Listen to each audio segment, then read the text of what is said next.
If you get this date wrong, it could be absolutely costly to your trading account. What I'm talking about is expiration dates. And if you're new to options trading, one of the first things that you need to understand is the expiration date of that contract. Now, every option contract is going to have an expiration date. Now, this is the last trading day for this contract, and it's the day when this contract is going to expire.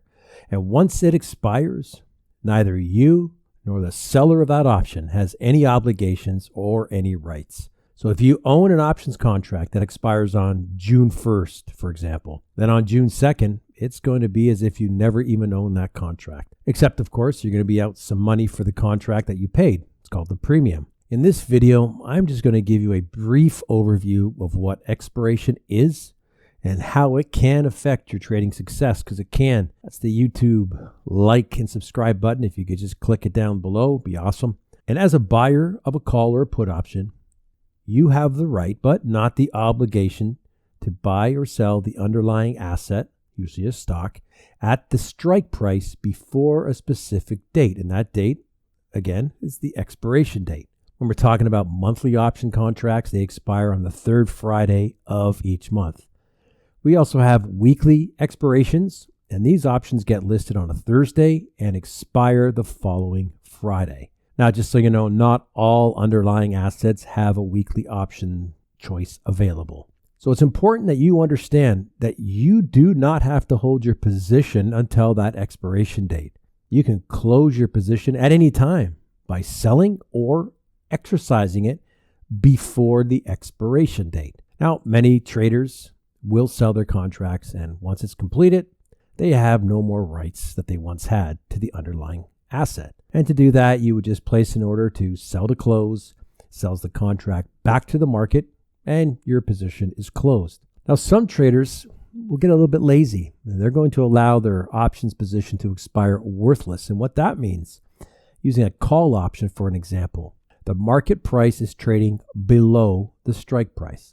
So let's say you bought a call option with a strike price of $205. And now the market price of the stock is trading at $185 on the day of expiration. Well, the expiration date has arrived. The stock is below the strike price of $205.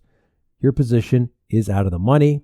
It's going to expire worthless, and you've lost the entire amount that you paid for the contract. And we don't recommend that.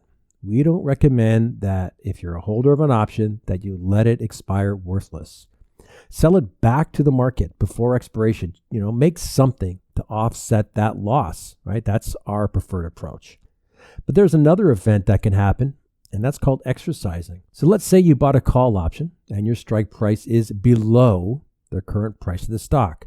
Your position is called being in the money. So instead of selling the contract to the market and making a profit, you decide, for whatever reason, you want to hold the shares of the underlying stock as a longer-term investment. Remember, you have the right to those shares, and that option seller must sell them to you if you want them. So let's imagine you bought a contract, the underlying stock of Snow, and it's a $150 strike price. That strike price is the price that you have the right to buy the shares at if you choose to. Well, right now, Snow is trading at $185. You decide to exercise your right to buy 100 shares of Snow at $150 per share. That's your strike price, or $15,000 for the 100 shares. Well, there's a profit of $35 a share if you decide to sell it or sell some of the shares. That seller is obligated to sell you those 100 shares at the price of $150 a share.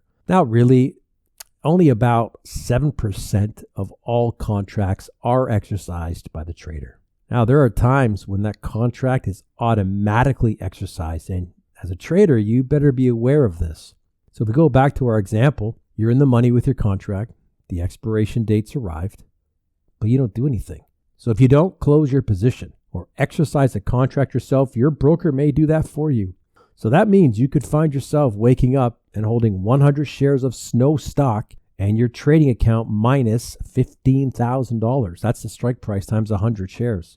Expiration, there's no doubt about it. It's an important thing to understand even before you start trading options. And it's simple, right? It's just the date on which the contract expires and it's no longer valid. There is a risk of your contract being exercised if it's in the money at expiration. So you have to ensure that your strategy has a plan on how you're going to exit your trades. It has to. At NetPicks, we don't allow the contracts to expire. We take action and at the appropriate time. If you want to learn more about our approach to trading options, you can download our 8-Minute Options Cookbook.